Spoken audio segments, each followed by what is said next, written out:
Hello, welcome again to FAIRtax Power Radio. I'm Bob Paxton.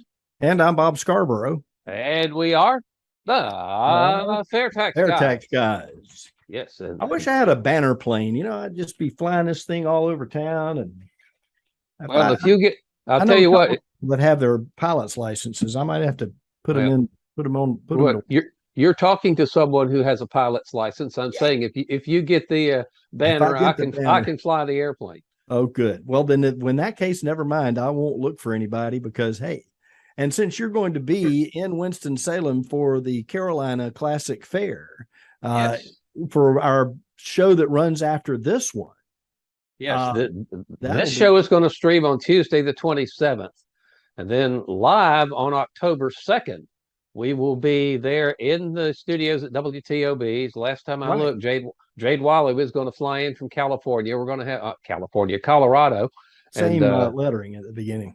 Close, but yeah, Jade's going to come, and we're going to have the time. We may have to draft a videographer. Maybe Jade's wife. I'm good. We're good. I've got a camera and everything here. Are you bringing a camera? Oh well, not if I don't have to. Well, I've got one. I mean, we have the gear.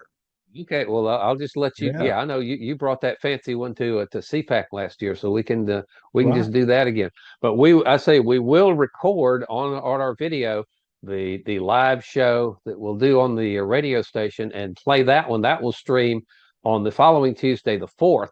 Assuming I can get all the video edited and put together, that shouldn't be too much of a trouble. But if you'd like to ask a CPA a really hard question, we'll give the phone number out. And you can, of course, you can listen over the air there in Winston-Salem, or of course WTOB. I imagine they're online. They stream online in various different places. Tuned In, I think, was one. Yeah, let's give them that information now while we're talking about it real quick. Okay, well, you know it, I don't, so go ahead. Yeah, it's live. It'll be live on the radio on WTOB980.com. Mm-hmm. That's the Sunday morning. What the second? Is that the second or the third? The second. So that's the second of October at 8 o'clock in the morning Eastern Daylight Time. And the telephone number to call in that morning is area code 336-761-1380. And you'll be able to talk to us for the full 30 minutes, or if you call in with a question, we'll be glad to take it. And it'll be a lot of fun. It's going to be action-packed that whole. I kind of recognize that phone number, 1380. That's your old frequency. WTOB was on 1380 for years. That's right. And now they moved down to 9. Okay, well let's we have plenty of time to talk about that later. But now FAIRtax Power Radio. My favorite portion of the show is when we get in to see what the Congress critters are up to. And again, they've been out of session for a while, but I think they're back at it now. So if you go to congress.gov, there's a lot of smoke up there in Washington, just flying out. You know, those people's with the smoke coming out of their ears. They're working so hard for us. Yeah, you put the words Internal Revenue Code in quotes in the search bar there. Make sure you've selected just legislation in the current Congress.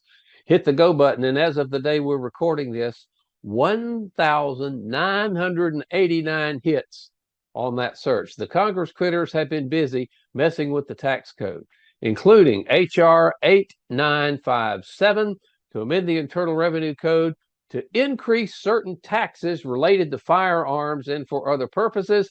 In other words, they are again using the tax code to try to achieve some kind of political objective. And what is up with that? And for other purposes, I mean, it's almost like something we might have forgotten about something. So we were going to throw this little caveat in there to save our, what's from having to do it all over again. So for other purposes. Oh, yes, for other purposes. That's one of your favorite ones. And this one just kind of gives you some insight in how Washington thinks and how Washington works. This is a Senate bill, S-4939, a bill to amend the Internal Revenue Code to prevent double dipping between tax credits and grants or loans for clean vehicle manufacturers. You have noticed that if the government wants something, and I don't know anybody who is against green energy. If you can get energy from the sun, if you can get energy from the wind, have at it. The problem is when the government tries to mandate that that's all we're going to use, and we're going to start pouring billions of tax dollars into developing that technology, when that's really the domain of the private sector. And they get it, and they say, well, we got to make sure that these green energy manufacturer, clean vehicle manufacturers aren't double dipping, which means they aren't getting one grant from this department and another grant from another department, and they're getting more than they're supposed to get. So that they realize that they're picking winners and losers with the tax code, and that they can't do it efficiently. They can't make sure that people aren't double dipping. You would hope that the free market would be able to handle that at the natural organic level, if you will, to use a term that could be considered a green term, or organic. The opportunities are there. If you were in a position as a business owner to have less time spent on tax compliance and more time spent on innovation, and not only the time, but the money and the resources that you wouldn't be spending on your dealings with the Internal Revenue Service and the Treasury, in that way, you could actually advance a considerable amount of innovation towards the green energy that everybody is so excited about. Yeah, but if you're trying to turn what might not be an economically viable thing into an economically viable thing by throwing a lot of tax numbers at it, and then saying, well, we're not going to let you double dip here trying to do that's just crazy. Just let the free market figure this all out. That's S4938 to amend the Internal Revenue Code. No, I'm sorry, this is a different one. This is the next one, S4938. I was looking at 4939 is the one about the double dipping. 4938 is a bill to amend the Internal Revenue Code to require that online contributions to a political organization require a credit verification value. Credit verification value.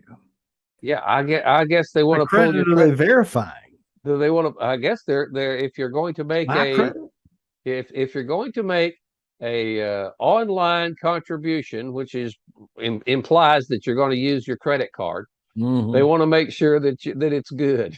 The Congress critters want to make sure that they're taking money from people who have good credit ratings, is what it looks like. There's no text here, so I can't really dig that in there. That one's coming from Florida here. That's Marco Rubio's bill. So that's whatever. The whole thing is, and I guess the reason we should explain to our viewers and listeners that the reason we do this is because we want everybody to realize just how outrageous and dysfunctional this whole process is to involve the tax code in developing bills for passage, debate and passage, and signing and coming into law. It's just incredibly it's an incredible waste of time and resources to do this. Yeah, you got all this crazy stuff in the tax code, all of which goes away when the FAIRtax is enacted and the entire Internal Revenue Code as we know it today is repealed. Gone. So that's why we do it. We try to shine the light of truth on what the Congress critters are doing, show people just how crazy it is that our tax code is being used in this way, and convince folks we need to just get rid of all that garbage and go with a FAIRtax. Another one here. This one's this was almost as good as the definition of municipal solid waste.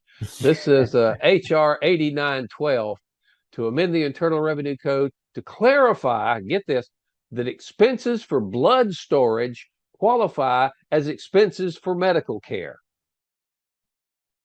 So I'm going to store my blood in a refrigerator, or it's probably like the Red Cross or somebody like that's got it, and you're going to put it in a refrigerated area. That's healthcare. That says blood storage, expenses for blood storage qualify as expenses for medical care. No, I don't there's not much you can say about that one, but that's there. That's Jody Arrington's bill from Texas. I mean, you'd think that the Red Cross would, they're a sort of a nonprofit organization. What difference would it make for them to have to worry about that? If it were something that would help them. I don't know too many individuals storing blood. Hospitals. That's what I'm saying. I don't know too many individuals who are storing blood. There may be some somewhere. Vampires, maybe. Yeah, I'm not sure what kind of expenses are involved other than the electricity to run the refrigerator. Yeah, I But, can't. Yeah, bags or something. Biomedical bags. I guess that's crazy. could be. Now, there's one more here that we did not find with our normal search criteria because we looked for Internal Revenue Code because all these things say we need to amend the Internal Revenue Code to do thus and such. Well, we got to give Randy Fisher credit. He turned us on to this one. This is HR 8769. HR 8769. It's called the oh, so where's the name of the thing? There it is. It's to rescind the funds appropriated to the IRS under the Inflation Reduction Act. Okay. This The is IRS Reduction Act. Is that what you're talking? yeah, that's it. That's it. I need to scroll up to the top. This is the IRS Reduction Act because the IRS got a lot of money in the Inflation Reduction Act. And this Right. is Representative Jeff Vandrew from New Jersey. It's just simply, oh, there's text in this one, but there's not much. It just simply says it's one sentence. The unobligated balances of all amounts appropriated by the Inflation Reduction Act of 2022 for enhancement of Internal Revenue Service resources are hereby rescinded. And then there's another section that says not less than 90 days after this thing is enacted, that the Secretary of the Treasury shall submit a report to Congress detailing how the Internal Revenue Service plans to improve the efficiency of the procedures and processes of its services, including the processing of tax returns. But That's right, that's on the DOS 1.0 operating systems in the computers there.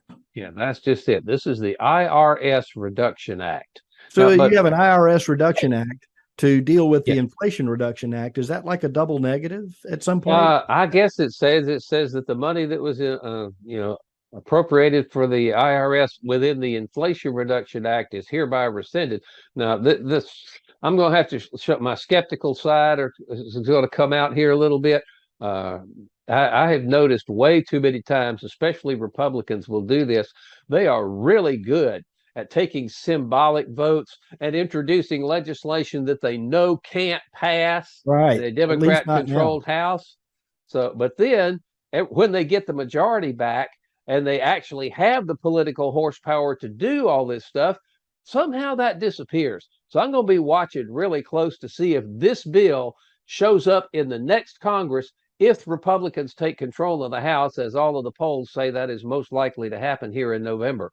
But this at the moment is just another one of the little, symbolic thing that has zero chance of passage. Yeah. But let's see if they'll reintroduce it when they do have the votes to pass it. I bet they don't. Well, it changes when you're in control. I mean, even in a situation in business, just dealing with the politics of business, it depends on who's appears to be charging ahead. The budget is just what an unbelievable amount. It's projected that the new funds will add 20 to 30,000 new IRS employees, which would return staffing levels to where they were 10 years ago, according to this article in govtrackinsider.com. And a big shout out to Randy Fisher for bringing this to this particular article to our attention. But I'll tell you what. That does tell you something else, though. The fact that this bill got introduced, even though the probability of getting it through Democrat-controlled House is next to nothing, it lets people know that, hey, the folks out there, the voters, the electorate, what have you, is paying attention. And for the most part, they don't like what they have seen in the Inflation Reduction Act relative to the Internal Revenue Service. They don't want multiplied thousands of new agents. As Steve Hayes pointed out, it's not the 1% that's cheating on their taxes, so they know they're getting looked at. They're going to be coming after people who don't have the resources to fight back and don't have the resources to hire the best tax help in the first place to get their taxes done. But the fact that that is introduced at all tells me that there is a sentiment out there that we as the FAIRtax volunteers can tap into. Remember when we talked to Marissa Selvig a couple weeks ago, and she says, "Oh yeah, she's noticed a difference in people's reaction to the FAIRtax gets rid of the IRS." I'm going to have to call Alan Waters and see if I can get a reaction from him. But absolutely.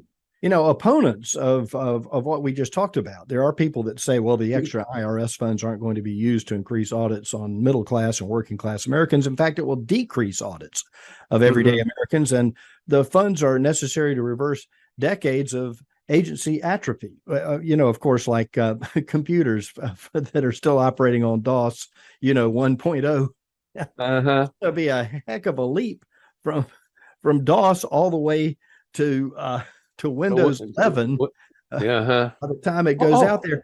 But I think you have to wait to see, because when I talk to folks, it's like, okay, well, yeah, we'll see. And people, but I have noticed that folks are getting a little bit more engaged on exactly what the Internal Revenue Service is doing, what's happening in government today, where a lot of different agencies appear to be overreaching what they were intended to be doing in terms of operating, the day-to-day operation of the government. Career bureaucrats are like the fourth branch of government. The Internal Revenue Service being the Treasury, being the money arm, if you will. We have to watch that all the time, regardless of how much extra money they get, and that's why we are still going to pound in the FAIRtax, tax on consumption, and regardless of whether there is an increase in audits or not, because again, there's always going to be two sides to that. Regardless of which side you might happen to be on, please understand that the FAIRtax is apolitical, and we can all benefit. Our businesses, our lives, ourselves, the time that we'll get back from not having with income tax at the federal level. And I believe that we'll have a time to get the people into office, and I think that time is now. Between now and 2024, I think we have a good chance of bringing a lot of light to this cause that we've been championing for many, many years. I just thought of something. Maybe in the next Congress, HR 25 can be renamed from the FAIRtax Act to the IRS Elimination Act. How about that? You got it. That's a great idea. That might get some more people's attention. So HR 25. I'm writing down right now. So you can have the IRS Reduction Act, or you can have the IRS Elimination Act.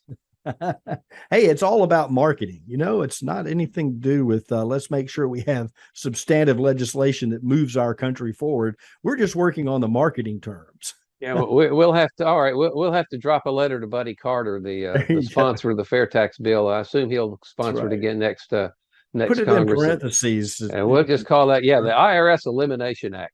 But okay, this is kind of every now and then you just get a lot of kind of loose ends you need to tie up. This will be the potpourri for 200 Alex version of the. Of course, it's not Alex anymore. I don't know who does that show anymore. Is it a revolving? I think there was a young lady that was a couple of people that have. Yeah, they were using Ken Jennings for a while. I imagine somebody will tell us in the comments all about it that watches Jeopardy every week, but they didn't do this. But this is interesting that the PolitiFact people, the Facebook fact checkers, have gotten a lot of flack because it's more than obvious that they are political operatives, because they only fact check one side. And everything that comes from a conservative source, they will poo-poo and say that's wrong. That's at best half true. And the FAIRtax got the attention of the PolitiFact fact checkers on Facebook. What was the movie The Jerk with Steve Martin in it, and his name was in the phone book, and he says things are going to start happening to me now. And so now we've actually made the big time. There's a light shining on us from PolitiFact. The meme was a little misleading. There were a couple of things. Yeah, I'll have to agree with that too, because it was saying that before 1913, Americans kept all of their earnings, and you can imply from that before 1913 there weren't any taxes of any kind. Right. But if you think of it the other way, before 1913. People kept all of their earnings in that they brought home their entire paycheck without any taxes taken out of it, because there were no taxes on income. You Correct. paid your taxes when you Correct. bought things, excise taxes, sales taxes, Right. things like that. Obviously, they existed before 1913. And I really got to say this political fact, actually, they call that half true. They Yeah, said they that, gave us they didn't pan it 100%.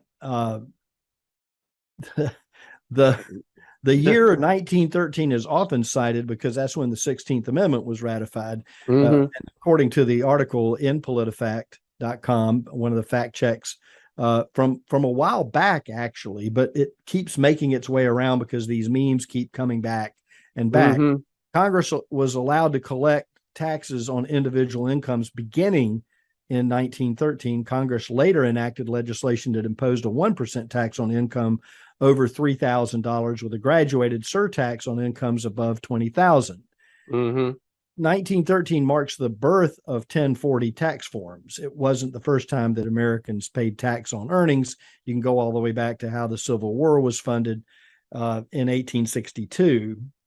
There was a commissioner of internal revenue presented then, and they were levying taxes on incomes between $600 and $10,000. So yeah, it was 1894, I think, that the income tax was declared unconstitutional by the Supreme Court, and they had to pass the 16th Amendment to get it going. But yeah, you do with the fair tax, you bring home your entire paycheck with no federal payroll taxes taken out, no federal withholding. Now, if your state withholds money for their income tax, the national fair tax doesn't get rid of any state withholding, and obviously it doesn't get rid of any voluntary deductions you may have for insurance or savings or stuff like that. But bring home your whole paycheck is kind of, I think, what that meme was trying to get across. And the wording on it, I can see how somebody could say it was a bit misleading, because you didn't get to keep all your earnings. There were taxes, right, before that. But with the fair tax, you get to decide when you pay your taxes and how much tax you pay by your spending habits. And I think that is control over our level of taxation that the income tax doesn't give us. And there's traction on a meme that was posted on the FAIRtax Facebook page here within the last few days, and it was one of those end poverty marches where there was a big sign that said "End Poverty," and the FAIRtax through the prebate is probably one of the greatest tools that we have the potential of bringing in through enactment of HR 25. The FAIRtax, the tax on consumption, to allow people, all of us, you, me, that guy over there, that family over there, those people walking over there, get an opportunity to be untaxed up to the poverty level, which is, of course, calculated on an annual basis and distributed so that everyone knows what that number is.